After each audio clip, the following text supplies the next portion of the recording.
recording. So good morning to everyone here and everyone who may be watching this on a recording.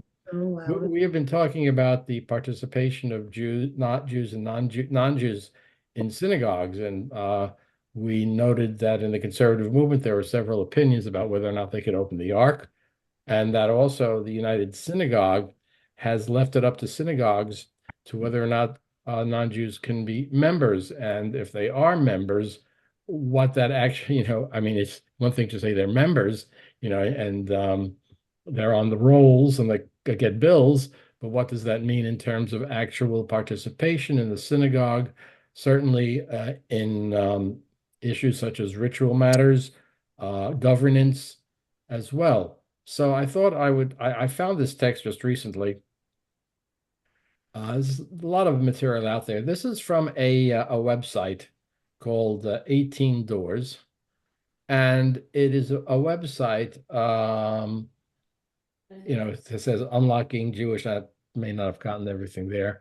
The question of if we want to be welcoming as a synagogue to individuals who are not Jewish, particularly intermarried Jews, and how does a synagogue both maintain itself as a Jewish congregation and also welcome non-Jews? Now, you might think there's a contradiction there, and certainly in the past, this was just, if it 100 years, I don't know, you have to go pretty far back, well over 50, 60, 70 years ago, this was not an issue hardly at all. But now this is, of course, a significant issue for the non-Orthodox communities in America. So this is a website that tries to encourage synagogues to be welcoming. And here they have actually compiled, so saves me the trouble, compiled statements from synagogues to see, well, how does this actually work out in real practice? It's one thing for the United Synagogue to say that a non-Jew could be a member and leave it up to the local synagogue, and frankly, not fully define what that means in terms of those two areas, ritual and governance. What roles could one play? So this is a compilation, and I think it's worth looking at to see how different synagogues around the country have tried to deal with the reality of, yes, we now have a large number of intermarried Jews. We certainly would like intermarried Jews to feel that they are welcome in our congregations all across the board. And how do you do that exactly? Now this is going to go into the specifics, and I think you'll find an interesting difference between the Reform, Reconstructionist, and conservative movements as to how they try to express this. And I remember myself, I think I've mentioned this, some of the questions that we've asked here, both how do you write a membership form, right? Well, what sort of information are you asking for?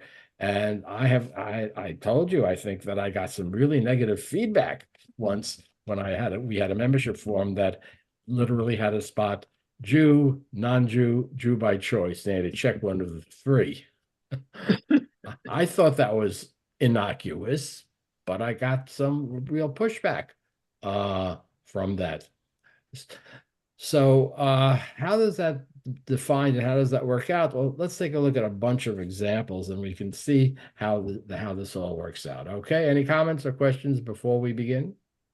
Okay.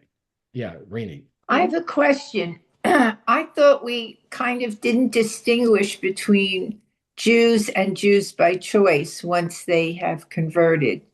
Well, that was the question. Oh, In other words, that was the question that perhaps here's the tough part of this. Unfortunately, we don't have universal standards of conversion throughout the Jewish world. uh-huh. So you're right. On those terms, asking that question on a membership form could be and certainly would be objectionable, right? So how do we deal with this issue, which we now have in large numbers of patriarchal Jews? which by the conservative movement's definition of Jewish lineage is not acceptable. So I, that's what I was trying I to see. subtly say, without saying, are you a patriarchal or are you a matriarchal Jew? I want to know.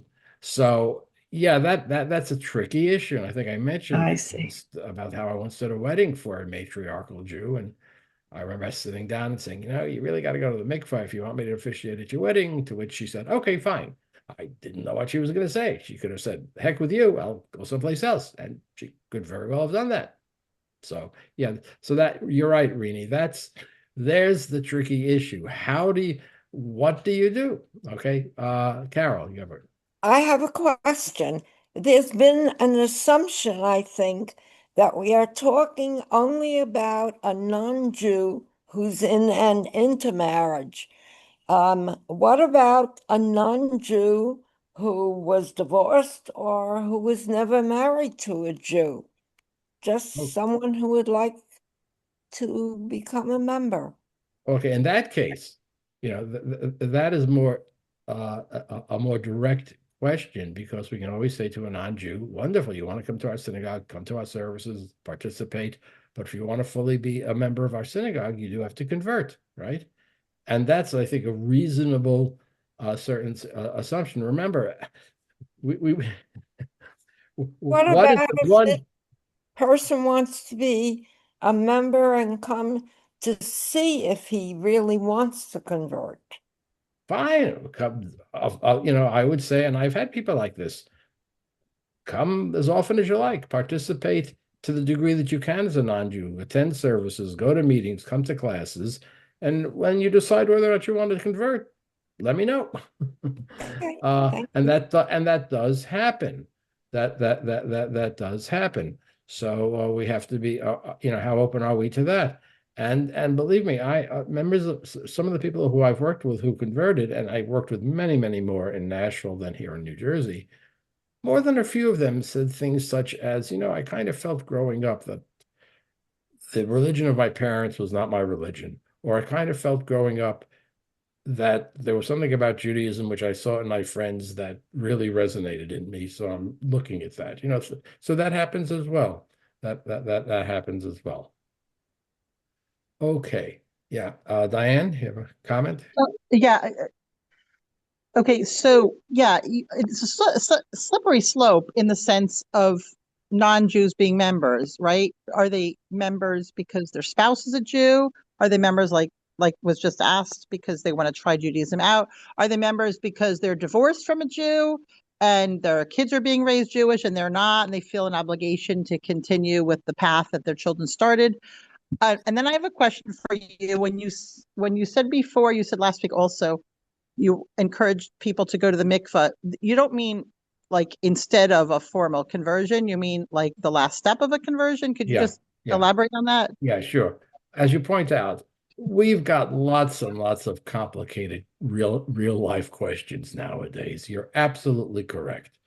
What happens if there's a divorce? Let's say one of the non-Jewish parent becomes the custodial parent, but wants the kids to continue in religious school and become bar bat mitzvah, right? Is that family a member of your synagogue now? There are, yes, you're right that we have a lot of sticky questions which we have to, I think, on a one-by-one individual basis deal with. That is correct. As far as going to the mikveh, if there was a patriarchal Jew, I mean, the case of this woman whose wedding I officiated at, she had grown up, went to religious school at the Reform synagogue, and her entire life would consider herself a Jew as much as anyone else, belonged to a Reform congregation. So at that point, I said, okay, at this point, just go to the mikveh because you've obviously lived your life as a Jew, as opposed to someone who just showed up, right? In other words, the larger question, which we'll take a look at in a moment, is how difficult and how much do we dissuade or are open to people who want to become Jewish? That's another Rabbi. question. Okay. Yes, Charlie. Yeah, well, traditionally it's difficult to become Jewish. Traditionally, it's not that easy. You have to ask 3 times, I mean, it's a process. You have to go through a conversion. Yeah. educational cycle of 1 or 2 years or Yeah. whatever. I mean, it's not an easy Yeah. thing to become Jewish or to be Jewish. Correct. So how easy do we want to make this? That's a great question. I'm going to raise that a little bit later, but that is an excellent, Can I make a comment? Yes, one other, yeah, yes, go ahead. Can I make a comment, Rabbi? Sure. Uh, the Torah is universal. Everybody, God wants all humanity to abide by the Torah, and it seems to me that we're all members of the same congregation. Well, certainly we have within the Torah itself the idea that all humanity to be considered under the rules, what we call the Sheva Mitzvot B'nai Noach, right? We say, well, the Jews have all these mitzvot, but other people who are not Jews can be righteous people, can be good people, but there are certain minimal righteous rules that apply to everyone. But eventually, though, Rabbi, eventually when Mashiach comes, we're all supposed to believe in the Torah. I'll wait. Yes, everyone's going to go to Jerusalem, and I think we can wait until that happens to Yeah, I figure agree. that all out. I agree. The details, not in my hands. Okay. Okay. So let's take a look at what synagogues have done. And we'll see, is this something that is a comfort zone for the synagogues? So the synagogues now pushing against things? Are some of them going too far, not far enough? That's a question, because I think a lot of these synagogues are trying, and I to say, okay, if you're a non-Jew, let's say you're a non-Jew. By the way, the Jewish community, we may not know this, appears to be a very closed community to the non-Jewish world in many places. That it's like this is a separate whole thing. I think I mentioned to you, I ran into somebody recently when I was on my a trip to Spain. I was talking to somebody at dinner, asked me, he said something to the effect, oh, no, but you cannot convert to Judaism. Had that mistaken impression. And also, again, we don't know what the Jewish community looks like because we've all here grown up in it. We know what it means to be an insider. But what does it mean and what does it feel to be someone who's been an outsider, who perhaps has known very few Jews? And we think about New Jersey, but that's not the universal place in the United States.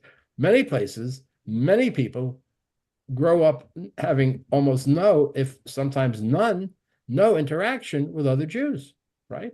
We're really spread out in small groups here and there around the country. This is not New Jersey. So think about yourself. I mean, I ran into people in Nashville who had told me that until they became aware of this, that there was Jewish community in Nashville, had never met a Jew. That happens. And how do we look? Are we, sort of we're a community with a big fence and we don't want anybody to go into it, have we built a wall?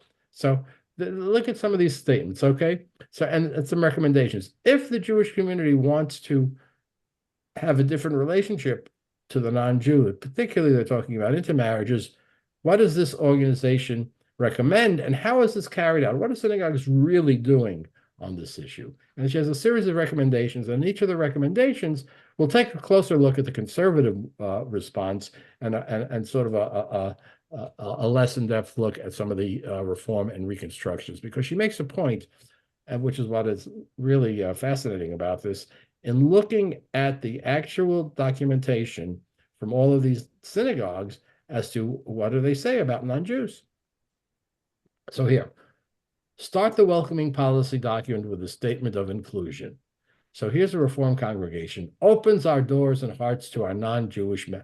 Notice they very specifically use the terms non-Jewish, and they say members, right?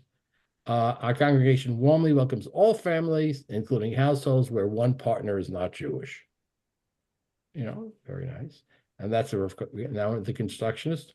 Welcome to Nativat Shalom. Okay, it's California. I know it's Berkeley. You might discount that, but just let's not say that, okay? Anyone, notice the word term, anyone seeking connection to God, to Torah, or wanting to learn more about Jewish customs will find a warm, friendly, and supportive home here, right? Now, it doesn't specifically You say say members. non-Jew, but it does say anyone, right? The forefront of the movement to create inclusive, encouraging all who seek a spiritual communal home to join with us. But it also doesn't say become a member. That's correct. That's an interesting question about membership. Notice the Reform congregation talks about tells the person right away, if you're a non-Jew, you can be a member of our congregation, right? That's right up front, not in the conservative one. We'll see. But not in the Reconstructionist statement either. Right. Okay. Well, it says affording synagogue membership Oh, to yeah, it does. Okay. non-Jews. Yeah, I missed that. Okay. Okay. All right. What's the membership status? Membership as a reform includes adult Jewish members, their spouses or partners. Hey, this is, not everybody's got married, and their children. If a Jewish spouse dies, okay, Diane, your question, or a couple is divorced, the non-Jewish partner is welcome to continue participating as a member. This is in the reform movement, okay? Obviously, why are they saying that? Because it happens. They know it happens, and they want people to know that up front, right? The parents or guardians, right? You can have a situation, imagine a situation, heaven forbid, a Jewish couple passes away and their children's guardian is now someone who's not Jewish, are always welcome to join our congregation, okay? And then this Reconstructionist membership is on a household or familial basis. See, that avoids the whole, that is some way, you can say, we have family members. Some families are one people, some families are two people, right? Some families, so they do it that way. But now what is the conservative congregation? A non-Jewish spouse will be treated as a member with few now they have to mention there are limitations. Even though at the time, according to conservative duties in the present, only individuals of the Jewish faith can hold formal membership. So now they're pointing out there are some limitations.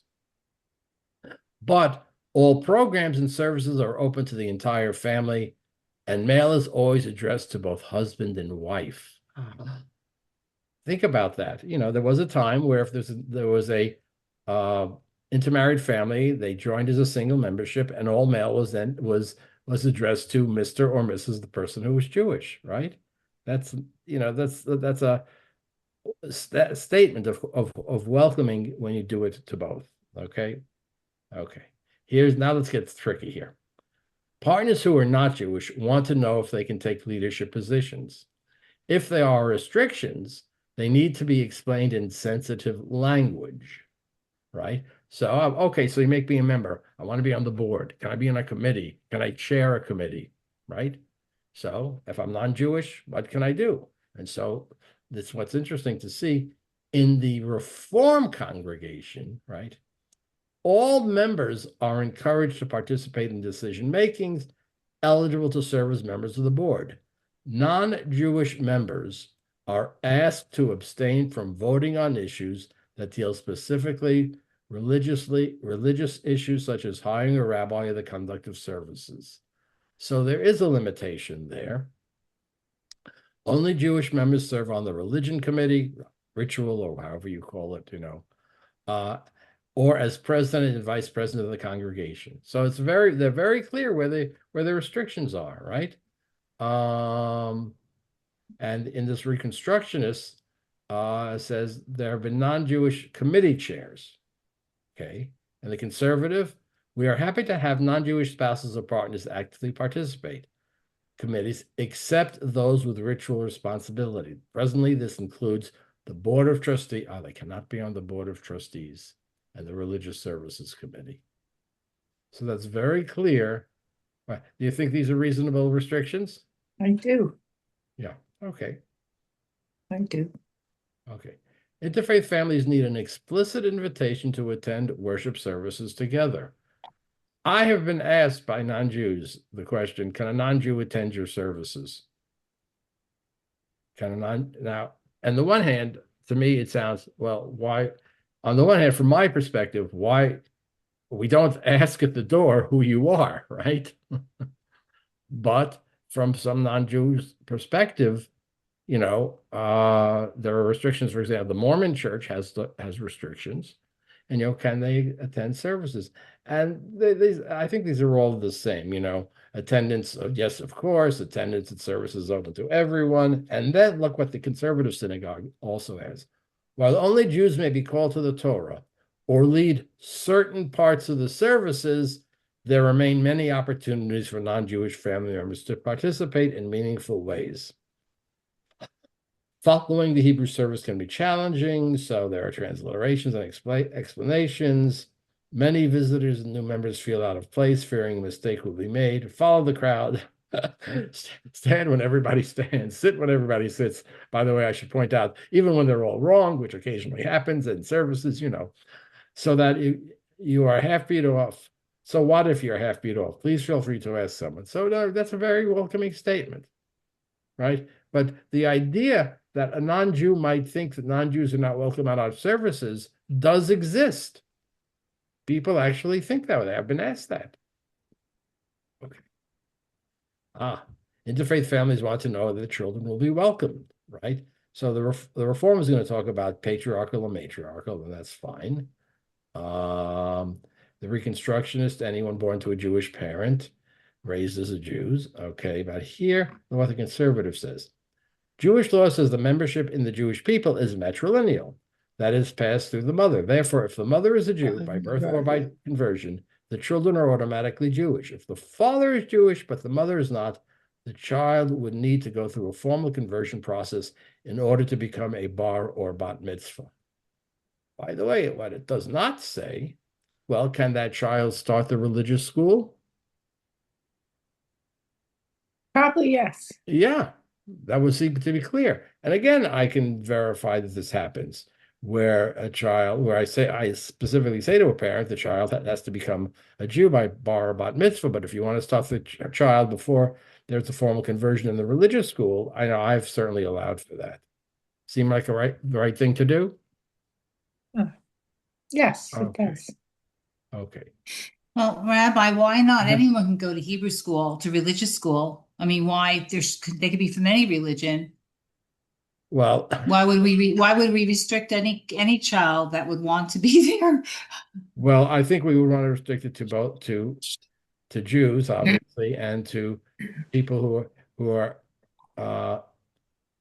in an interfaith family, but the child has not been formally converted. Once you get beyond that, I'm not sure you're going in the right direction. So in other words, you'd have to leave it till someone's an adult to want to learn something. Say that again. So you'd have to wait until they're an adult for them to make the choice themselves to go to learn about Judaism. Well, not if the child. Okay, conversion for a child under the age of bar bat mitzvah is done with the parents, right? I mean, the parents are the ones who are, because the child is under the age of bar bat mitzvah and therefore doesn't have, it's the same thing in American law. A person who is under the age of majority can't sign a contract, right? Is not binding.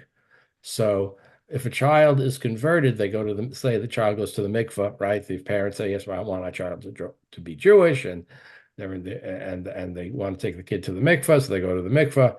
By the way, the child has the right to renounce it at the age of bar mitzvah when they become an adult, but it is the child is being converted because the parents have chosen to do so, and the court, the Bet Din, is going to affirm the conversion. Rabbi, Yeah.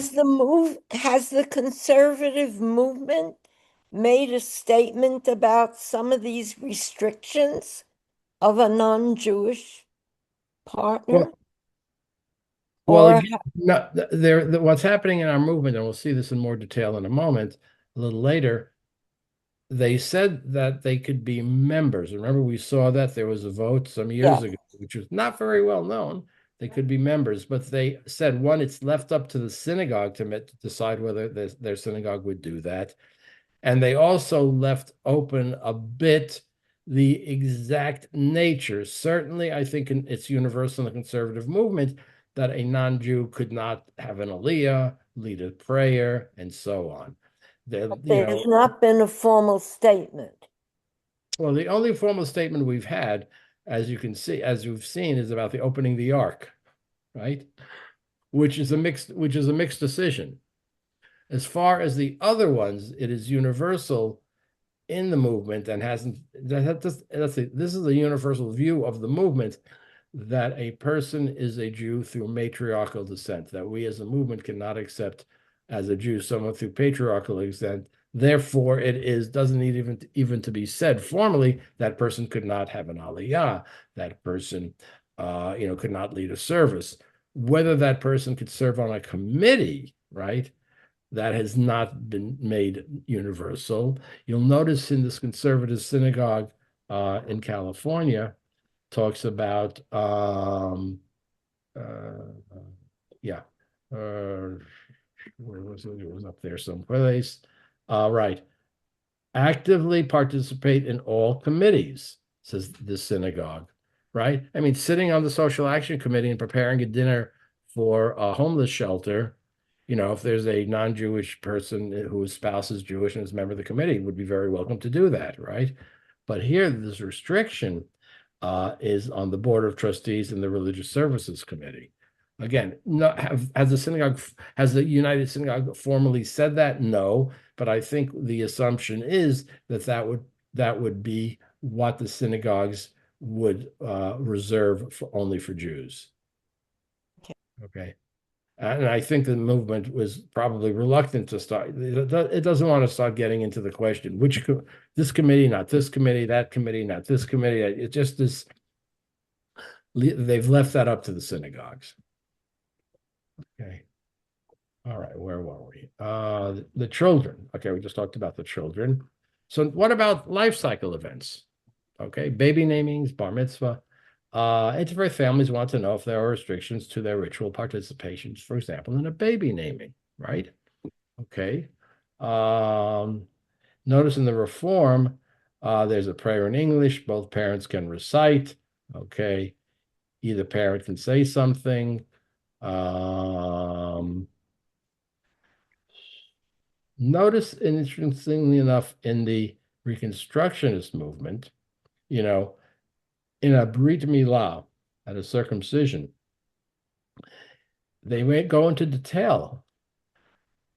Who has made us holy through commandments, has commanded us to enter our child into the covenant of the Jewish people. That is said by a parent, by the father at the bris, traditionally, right? Since the Jewish parent is the only one actually commanded, he or she says this prayer. Interesting, right? That in the Reconstructionist movement, they have a little restriction here, right? So there's one restriction they are pointing about, the bar bat mitzvah, et cetera, et cetera. The non-Jewish friends or family members are invited to offer personal blessings. The formula of commandment in saying some particular blessings is discretionary for the non-Jew, i.e., that means that they could participate, assuming the individual can recite it in good conscience. It is entirely appropriate for non-Jews to use prayers expressing joy and gratitude. In other words, without going into detail, what are they saying? When you have an aliyah, if you're comfortable with saying the prayer through aliyah, which, by the way, in the Reconstructionist movement does not say Asher Bachar Banu Mikol Ha'amim, right? Mordecai Kaplan took that out, that God has chosen us from all the peoples. So that's not even in the liturgy. So what they're saying is if there is a non-Jew saying that their alternative form, they could have an aliyah. What do they say in the conservative movement? At a bris and baby naming, the parent's commitment to raising the child as a Jew. Both parents in an interfaith marriage may participate in the blessing ceremony. Do you know what that means? I don't. It's kind of vague. Okay. participate specifically in which prayers and what prayers? Okay, they're leaving it a little vague. Please contact the rabbi for further information. In other words, rather than go through, look, the instruction was into great detail, which blessing only the Jew says, but the conservative synagogue wants to sound very open, and they should, but chooses not to be as specific as the Reconstructionist movement. Okay, just an interesting reality there. What about the bar mitzvah? Okay. There are certain parts in the bar bat mitzvah ceremony in which the non-Jewish parents are encouraged to participate. There are other parts which are given to you as options, while these are prayers and rituals which would only be appropriate for the one Jewish parent.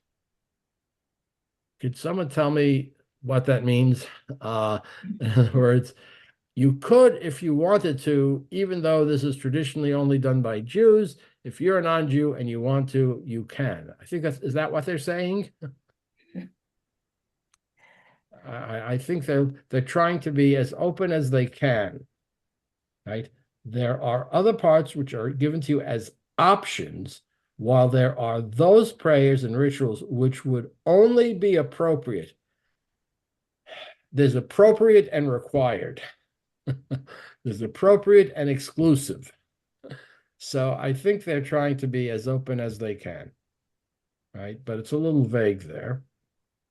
And what do they say? What is here? Now, I'm sorry. Here they do go for. Okay, the Aliyah, so this is again in the Reform congregation in Morristown. Oh, okay, we're nearby. Okay, so in that first part where they're kind of not clear, they try to clarify it in the second part. Okay, Aliyah. Generally, we call up the Jewish parent, accompanied by the non-Jewish parent, who stands next to the Jewish parent who recites the blessings. Others who are not Jewish do not come up to the pulpit when his spouse is reading these blessings. Non-Jewish relatives can be given the honor of addressing the Torah. Okay, so the Reform congregation. Both parents, right, stand behind the child when the child does the blessings. Okay. During the rabbi's address and blessing of your child, both parents stand in back of him. Yeah. Okay, standing on the bima. There's no, restriction on that. Oh, they have the passing of the Torah ceremony. As some of you know, I'm not a big fan of that particular new ritual, but we can go into that some other time. The Torah is passed from the parents to the child. A parent addresses the child, while it is the Jewish parents who physically passes the Torah. The non-Jewish parent may give the address, i.e., so the non-Jewish parent does not hold the Torah, can speak but not hold the Torah. And at the bar mitzvah Friday night, the parents take part in the blessings over the candles. Generally, the mother lights the candles, okay. Non-Jewish mothers may light the candle and read the English introduction to the Hebrew blessing. Clearly, but not say the blessing. Those who recite the Hebrew blessing at home when lighting Shabbat candles are encouraged to do so at temple. Otherwise, another Jewish family member may recite the Hebrew blessings. Fathers Jewish should not generally recite a prayer before the Kiddush in English, after which the bar bat mitzvah chants the full Kiddush. So again, they are making some distinctions there. And what do they say in the reconstructions? While certain rites and rituals surrounding the Torah service are reserved for Jews, you will be encouraged to participate by offering an English reading, standing with a child, offering remarks. Okay. Conservative synagogues, honors are awarded. Okay. We wish to have, notice, by the way, rather than state this as you can't do this, you can't do this, you can't do this, you can't do that, notice that the statements are worded in a positive way, right? We wish to have every member of the core family share in the joy. In these situations, the non-Jewish family often accompanies to someone who enables the moment, while the Jewish family member recites the covenantal blessings, i.e. the Aliyah. The non-Jewish member is very much part of the occasion. Again, notice it doesn't say, sorry, non-Jew can't say the Torah blessings. Which is, I think, a change and an indication of how these statements are being made by synagogues nowadays. Beth Am also creates opportunities in the service that are not strictly Jewish ritual, readings, presentation of the Talit, saying words to the child. If it was me, if they were doing what they're doing, I would have said, saying some words to the child, period. That they said that do not have the covenantal significance. I don't know why they have those words there, but anyway. Notice again, this is the classic example of positive, positive, positive. Let's tell the non-Jews, and I think this is the correct way to go, what they can do rather than emphasize what they can't do. Notice that? I think that, and that is something I will admit is a big change. I think 50 years ago, it would have been more of can'ts rather than trying to be welcoming. But I think that's fascinating to see how these have these modified over the years. Okay, comments or questions on that? Will they be pressured to convert? Okay, and here the Reformed congregation says no, but if you want to, we'll guide you through the process. No, we are grateful for your support. If you something you would like to explore, and in the conservative, our rabbi is always willing to explore the possibility of conversion. However, we will never pressure you to do so. Okay, but they add, which I love this. Please note that our dues structure does not differentiate between intermarried and unmarried couples. There was a time when that was not true, right? Where synagogues charged single dues to intermarried individuals. Now, whether that's a theological or other relational or fiscal, FISKAL, the decision, we can see that it's clear that they charge the same. Okay, recommendation 9. What about weddings? Okay. The reform, only our rabbi may officiate an interfaith wedding conducted at the synagogue. Okay, our rabbi may include Jewish co-officiants. A clergy member of a different religious faith may not co-officiate in an interfaith wedding conducted at the synagogue. Okay, that's in the Reconstructionist. By the way, I'm not telling you something you don't know. There are many weddings that have clergy of different faiths officiate. Here they're saying in our synagogue they can't, which obviously leaves open the question of what about if it's at a catering hall. A conservative. Notice where they start. See, they ask a very direct question: can they officiate? But again, the way it is expressed in a positive sense. And this is Baltimore, okay? This is not Berkeley. There are many ways that the rabbi and the synagogue provide acceptance and support, even though the rabbi cannot marry an interfaith couple. The rabbi provides counseling, helps them work through spiritual source material. And it says, one, they can't do so because the Jewish wedding creates a contractual relationship through the ketubah, and under Jewish law can have no authority. In other words, it's illegal. The wedding is a legal contract, contains a legal contract between two Jews, and that it is appropriate to give it is not appropriate to give religious sanction. However, withholding religious sanction does not mean withholding acceptance and support. This is something that we're going to see in a few moments is a real question the conservative movement is saying. And I think it's very clear in general, although not always. I would say in general, if a rabbi says to a couple, no, I can't officiate at your wedding, they are in general not interested in the acceptance and support. They'll go someplace else. That's the reality, in my experience. Although there have been, I will admit, There have been some rare exceptions in which I have had to say, no, I can't officiate at your wedding, but you're always welcome, and I accepted, and they've come back. That does happen occasionally. Okay. Oh, what about funerals? Whether your loved one is Jewish or not, we will provide comfort. Okay. This is a reform. Our clergy will officiate at all funeral services for burial or cremation for partners of Jews if the wish of the deceased is to have a Jewish service. Okay. All right. Nothing conservative. The rabbi is available for comfort and support. Our congregation will also be there at times of need. Please contact the rabbi.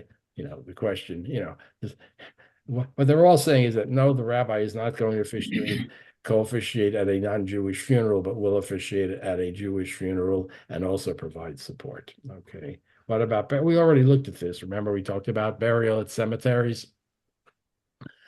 And in the reform, this is in Massachusetts, they have sections for Jews and non-Jews. Okay. We find it appropriate for Jews to recite the Kaddish for their non-Jewish relatives, and also for non-Jews to recite Kaddish in honor of their Jewish relatives. These are Reconstructionists. They say they can be buried, may be buried in the Congregational Cemetery. And here's a conservative synagogue.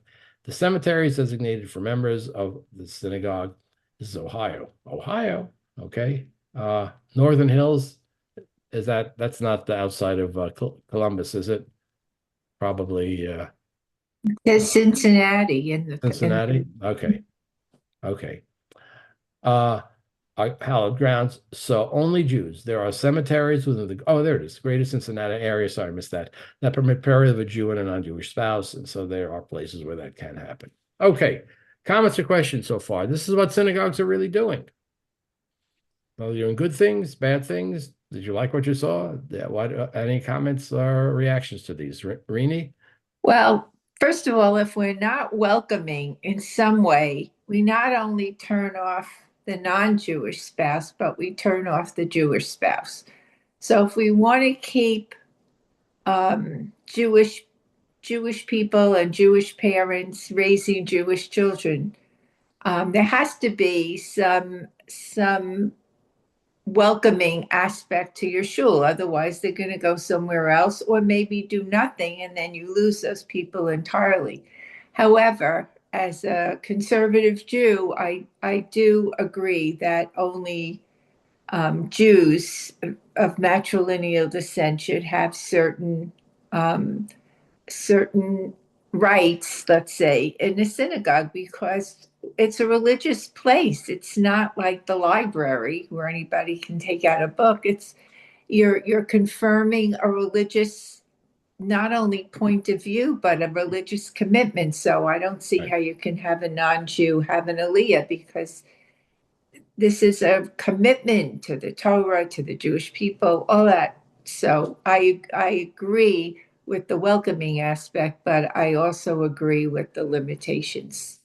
Okay. Any others? Any of you surprised by how welcoming some of these things sounded? Too welcoming, right? Do they strike the right tone? Any comment? Did they strike? Oh shoot! Sorry, my video goes off when my off. I think it's great. The times have changed. I mean, if you look at just our own members, I would say 90% of them are married non-Jews. I mean, we just have to go with it. We have to welcome people, and we have to do what's best for the half of the couple that is Jewish. If not, there will be no Judaism left. Right. And by the way, what we just saw was, of course, a very selective choice of statements, a selective choice of statements that the person who did this website felt were very positive. I suspect that what we just looked at, and the tone, particularly the tone, I think it's very important that we see the tone where it is what you can, as I've said multiple times, and as I've tried to, by the way, as things that I have learned over the years as well, because I've started in the rabbinate over 45 years ago, how that tone has changed to be welcoming what you can do versus not what you can't do. So this is a nice thing, good thing to see. I don't think it's universal anymore at even today. Yes, it was very selective. What the person who put this together wanted to put together, obviously, examples that were consistent with the feeling of this particular website, which is that let's be welcoming. Yeah. Any other comments or questions about that? Charlie? Yes. You're muted, Charlie. So Okay, I'm okay now. go ahead. So what is our responsibility in all this? And he's the individual Jew. Okay.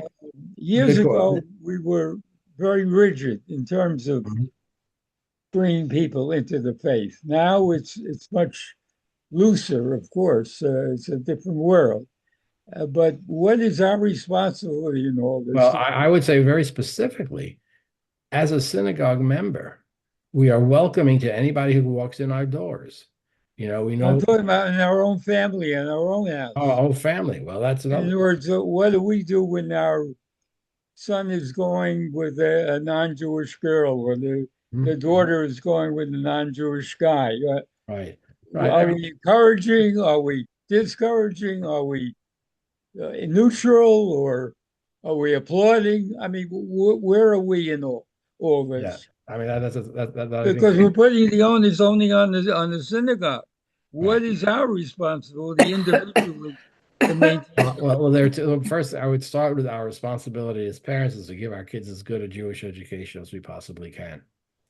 And as we all know, even if you do that, by the way, even in the quote Orthodox world, that is no guarantee that a spouse will be chosen who is someone who is Jewish. But I think that should be, as a parent and as a community, we should still be making it clear that that is something that is an expectation, and that is something that we are working for. I have to say that I hear that people say, well, my so-and-so is raising the kid and the kid knows he or she is Jewish. I just don't know what that means.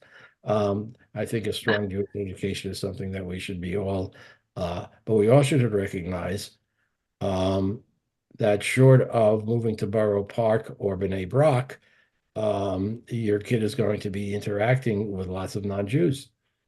So that it may, in fact, be that someone in your family would marry a non-Jew, and that we should understand and be welcoming in that area. Carol, what were you going to say? I have a question. I forgot.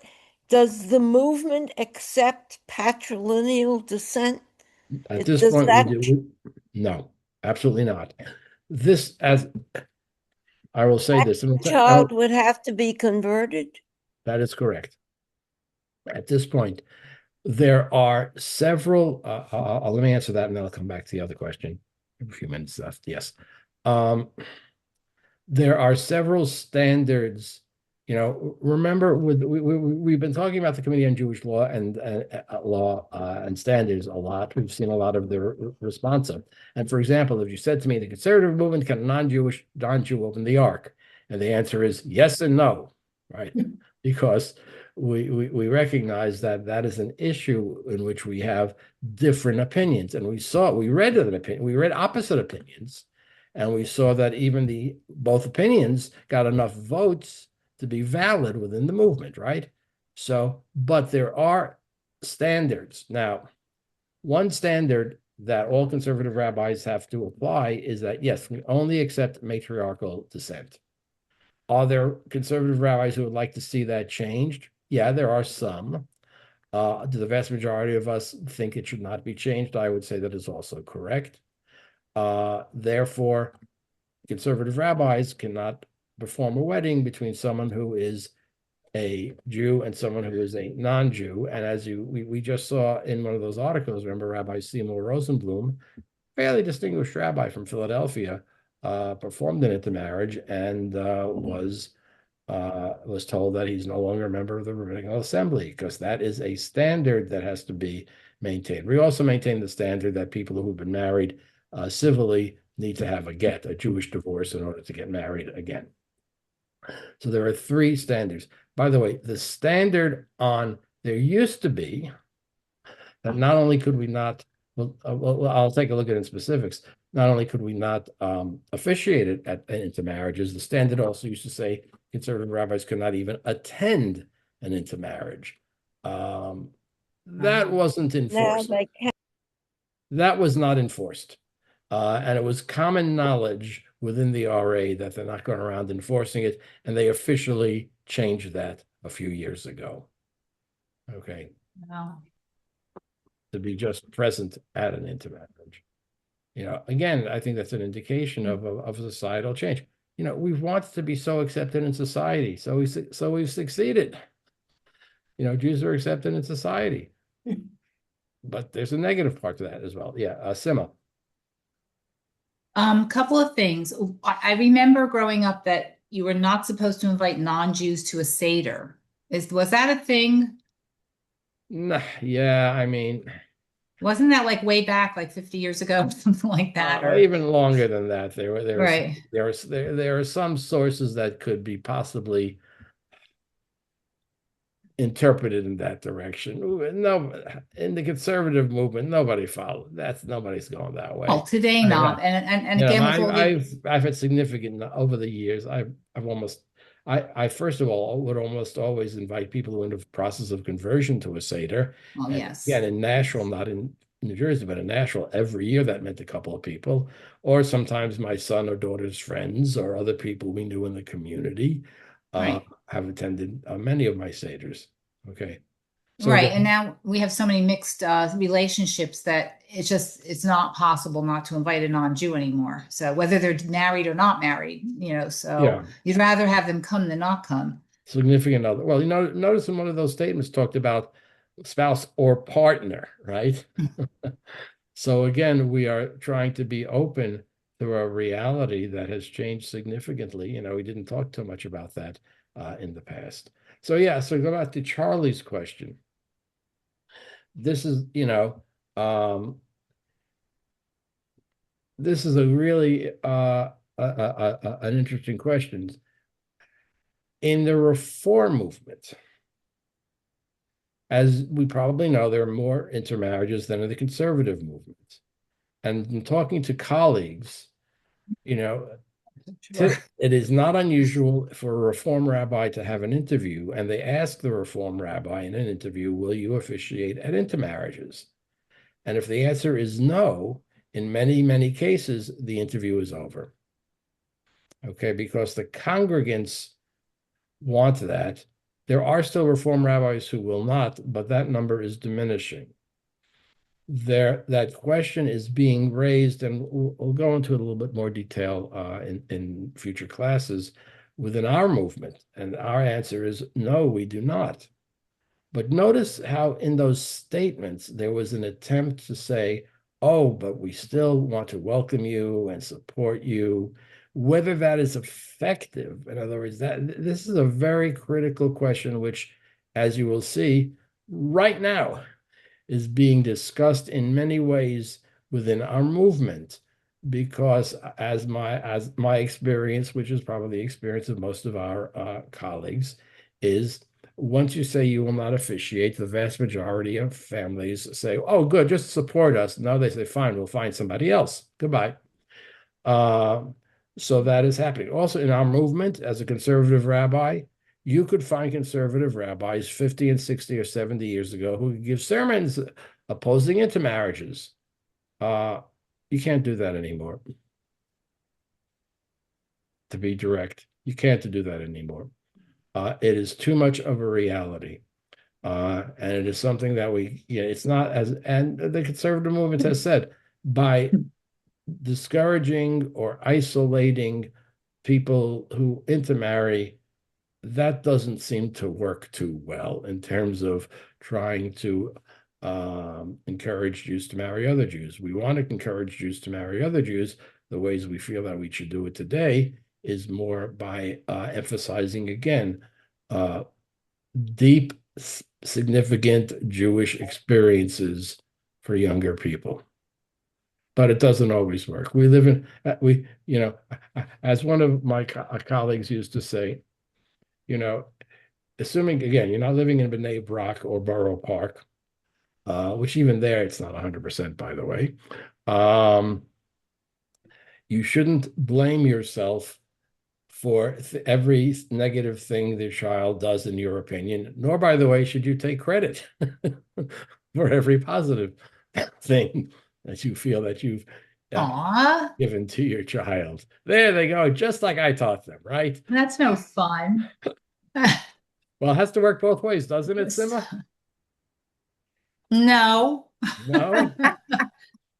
They learned so little from us in the end. Like we were just visiting Adam in Seattle for a few days. It's like, suntan lotion, like take care of this before it gets worse. Like they don't learn, they don't remember a lot of things, let alone religion, It's like, so you have to take credit when they do good. I mean, it makes you feel good. But do you take blame when they don't? When they don't, you kind of have to keep your mouth shut.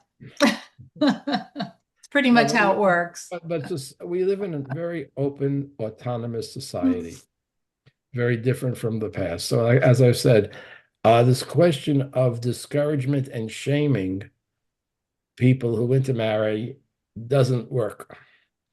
One has to, you notice again, it's the tone of all of those. I think that's the one thing I take from these statements, is that sense of welcoming. We live in a very, some people have said every Jew nowadays is a Jew by choice because we, in some ways, are It's an interesting in way an to look at open, it. very open. Although, by the way, that is unfortunately, with the rise of anti-Semitism, that seems to be changing a bit, but that's another topic for another day. Okay, any final statements? One quick question. In relation to the Seder and other holidays, is it okay? Because I let everyone light the candles. Is that which I read when one of the things we read, that seems to be okay. I mean, I just let non-Jews and Jewish women that attend anything at our house light candles together. They sang the Is that an blessing. issue? Notice Yeah. in some of them, and not in all of them, but in some of them, were specific about certain words of prayer, which by their nature, Asher Kiddushanu b'mitzvotav, right, who has commanded us. So if you say commanded us in all integrity, those words only apply to Jews. Now, if someone has lit a candle, they lit a candle. You know what I mean? In other words, they seem to be saying, "Oh, you want to light a candle? Fine, but don't say commanded us." They seem to try to find a fine line. So they shouldn't be saying the prayer. They shouldn't be saying a prayer. So they should not say the prayer with me. The prayer that you say sorry. is not a modern reinterpretation with a more general statement, which you could probably find, right? But the traditional prayer is a specific prayer that, again, if we believe the words really mean what they say, then we should be concerned about saying words in our prayers that are fully applicable. Okay. But if someone lights a candle, no one is saying you can't light a candle. Now, okay. does that create an awkward situation? Maybe. Rabbi, to get back to the point when your child wishes to marry a non-Jew, Sure. that I'm sure some of us, including myself, have been in that situation more than once. And it probably is one of the most difficult decisions you have to discuss. Oh, yeah. Especially in my situation, here I was the president of the shul, and both my boys chose and said, "This is who I'm marrying." We were very fortunate with one of our daughter-in-laws who one day called me and said, "May I come to talk to you?" I said, "By all means." She came, and the essence was, and she's a college graduate and a biochemist. At any rate, so she said, "You love your son, I love your son. If you have difficulty with our getting married, when I leave here tonight, I will never see him again." That made the decision for us. We grabbed her and hugged her and kissed her. Yeah, as you know, I've had to deal with this as well. I know. I would say in American life, date. When a child comes to the parent, that's very difficult. Take that. In my case, I have 8 grandchildren. 2 are Jewish and 6 have no religion. Why don't we pick this up next time? Okay, one of my doctors is calling, and we'll pick this. Yeah, have fun. Okay, thank you. Thank you. Thank you. Have a Bye. good week, Hello. everyone. Thank